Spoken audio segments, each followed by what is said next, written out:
Olá! Muito bom dia! Eu sou o Pedro Quintão e esta é mais uma mensagem da série Café com Fé. Aqui você começa o seu dia sob as bênçãos do Altíssimo. E hoje é sexta-feira, sextou, dia 23 de maio de 2025.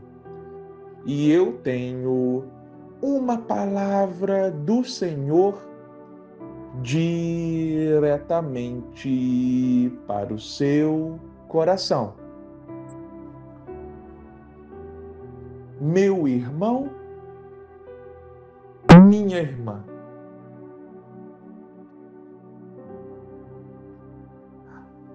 apesar de, em muitos aspectos, o mundo atual falar que não existe certo e errado, e etc. e tal, nós sabemos que a Bíblia afirma que existe certo e errado, existe bem e existe mal. Existe coisas que o Senhor Deus aprova e coisas que o Senhor desaprova. E o pecado está nesta categoria de coisas que o Senhor desaprova. Só que é importante esclarecer algo aqui. O pecado, meu irmão e minha irmã, ele não é ruim por si só ou de maneira imediata, mas sim as consequências do pecado é que trazem prejuízo para nós. É aquela velha frase: se o pecado fosse ruim, ninguém pecava. Isso é óbvio. Se o pecado fosse algo ruim, ninguém lutaria contra o pecado diariamente. Então o pecado, ele pode trazer algo bom de imediato. Em outras palavras, um prazer momentâneo. A carne vai se sentir bem, vai se sentir satisfeita, agradada. Só que, e a longo prazo? E as consequências? A Bíblia conta uma história envolvendo dois irmãos gêmeos chamados Esaú e Jacó. Só que Esaú nasceu primeiro do que Jacó. Portanto, ele era o primogênito e, nesse sentido, Esaú tinha direito à bênção da primogenitura. Essa bênção era algo especial, justamente para o filho primogênito. Só que, um belo dia, Jacó, ele faz ali um prato de comida, uma sopa de lentilhas, e Esaú está morrendo de fome, e ele troca uma ideia com Jacó. Ele fala: ô Jacó, me dá essa sopa de lentilhas aí que você fez e tal. E Jacó faz um trato com Esaú. Ele daria a sopa se Esaú desse para Jacó em troca, né, vendesse para Jacó a sua primogenitura. É o que diz o livro de Gênesis, capítulo 25, versículo 34. Então Jacó serviu a Esaú pão com ensopado de lentilhas. Ele comeu e bebeu, levantou-se e se foi.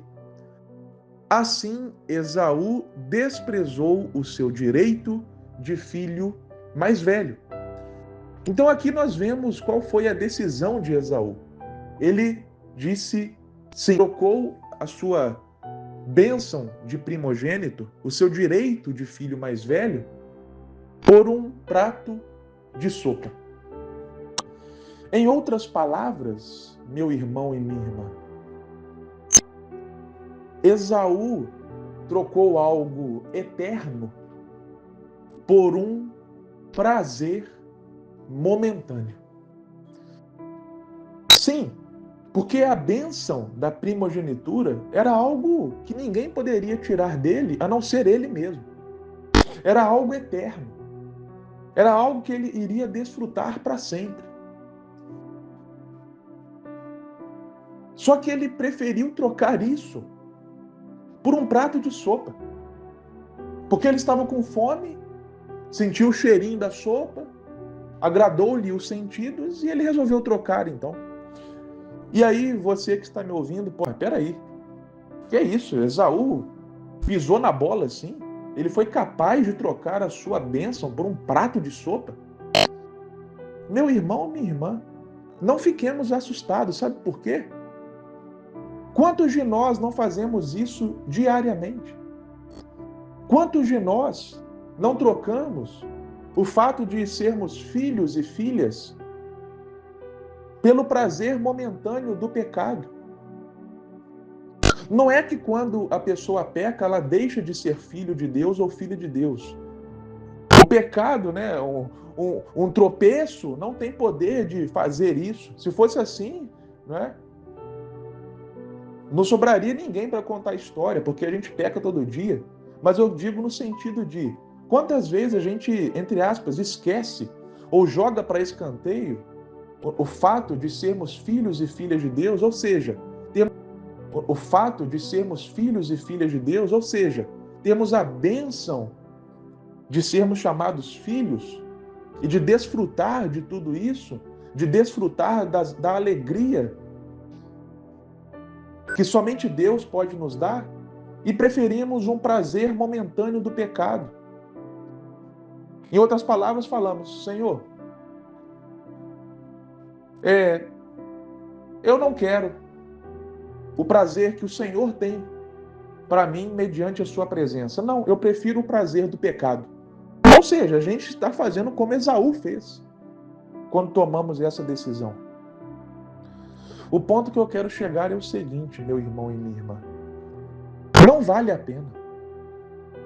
Sim, o pecado pode trazer um prazer momentâneo para a carne. Mas tem uma frase que eu ouvi logo no começo da Cristo, que é a seguinte: o pecado é como beber água salgada. Quanto mais você bebe, mais sede você tem.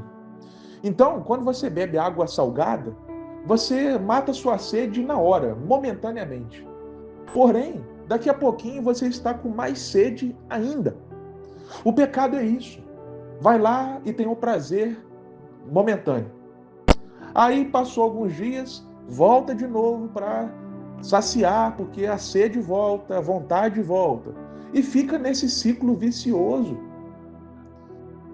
Por isso, a Bíblia fala sobre ser escravo do pecado, porque uma vez nesse ciclo vicioso, o indivíduo fica escravo desse ciclo, sempre querendo saciar a sua carne. A longo prazo não vale a pena, meu irmão e minha irmã. O preço não vale a pena. Ah, tem um prazer momentâneo? Tem, mas o preço a se pagar é mais caro. Tem uma cena no filme Deus Não Está Morto, que é um diálogo entre um homem e a sua mãe. Esse homem, ele fala para a mãe dele, que é uma senhora, ele fala assim: ô mãe, eu nunca acreditei em Deus, e a senhora sempre acreditou em Deus. Em contrapartida, eu tenho tudo o que eu quero. Sou rico, sou bonito, sou bem casado. E a senhora A senhora não tem nada, a senhora está aí enferma e tal. Tipo assim, esse cara querendo cutucar a mãe dele, do tipo, vale a pena seguir a Deus? Porque eu não sigo e tenho tudo, você segue e não tem nada? Aí a mãe dele responde para ele assim: o pecado é como se fosse uma jaula. E o diabo te mantém dentro dessa jaula. Só que, até certo ponto, a porta dessa jaula está aberta. Porém, chega um dia em que a porta se fecha. E aí não tem mais jeito. E aí já era. Acabaram as chances. Isto é, quem vive no pecado vive numa jaula, como a Bíblia fala, é escravo do pecado. Só que enquanto essa pessoa está viva, a porta dessa jaula está aberta. Ou seja, todo dia é uma oportunidade para a pessoa sair dessa jaula. Deixar de ser escravo do pecado e tornar-se livre em Cristo. Mas a pessoa talvez posterga, amanhã eu faço, quando eu tiver mais velho, aí eu penso nisso. Mas está tão bom ficar aqui nessa jaula, o pecado é tão bom, me sacia tanto a minha carne. E aí tem um dia que a porta da jaula se fecha. Que dia que é esse? Ninguém sabe. Pode ser qualquer dia. Jesus falou para um homem que achou que tinha todo o tempo do mundo: louco, esta noite pedirão a sua alma. Então pode ser qualquer dia. E aí já era.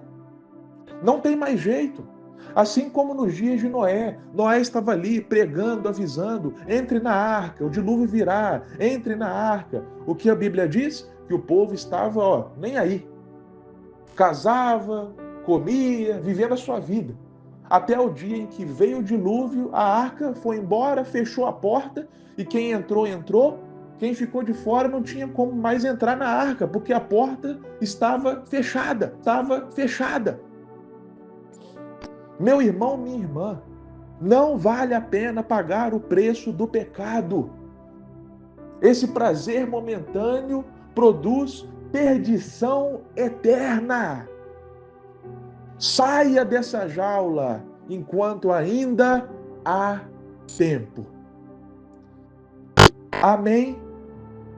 Eu tenho certeza absoluta que pelo menos uma pessoa que está ouvindo este Café com Fé de hoje vai tomar uma decisão por Jesus. Eu tenho certeza disso.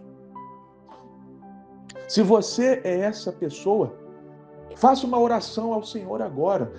Mas como é que eu vou orar? Eu já fiz tanta coisa, isso e aquilo. Não importa. Lembra da parábola do filho pródigo? O filho tinha feito poucas e boas no mundo. Ele voltou para casa achando que o pai talvez nem receberia ele. O que a Bíblia diz? Que o pai já estava na porta de casa, de braços abertos, esperando o filho. O pai foi ao encontro do filho. Então Deus é esse pai que vai ao seu encontro, independente do que você fez. Ore ao Senhor, fala: Senhor, eu quero reatar os meus laços contigo, ou eu quero começar uma vida nova com o Senhor. Perdoa-me dos meus pecados. Eu aceito o Senhor como meu único e suficiente Salvador. Amém. Faça essa oração do seu jeitinho. Eu tenho certeza que uma pessoa, pelo menos, será tocada e terá a vida mudada para sempre, mediante essa palavra de Deus, poderosa, viva e eficaz. Amém? Que Deus te abençoe grandiosamente. Próxima.